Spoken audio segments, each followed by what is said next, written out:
Finally 2000 किलोमीटरचा प्रवास करून आम्ही पोचलो कोणार्कच्या सुवर्ण मंदिरात.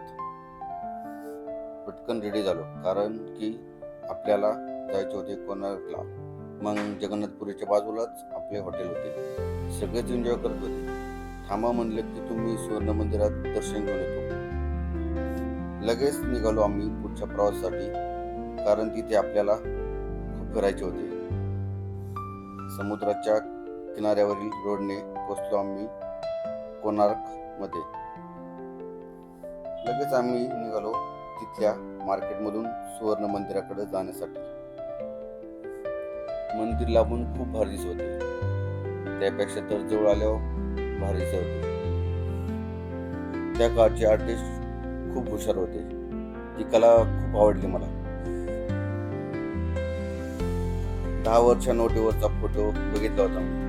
त्या फोटो मधला सीन मला इथे बघायचा होता. त्यासाठी मी मंदिराच्या बाजूलाच फिरत होतो. मंदिरात खूप निरीक्षण केले. मंदिर खूप छान वाटले. कोणार्क मंदिर बघून घेतले. त्यानंतर आम्ही परत आमच्या प्रवासासाठी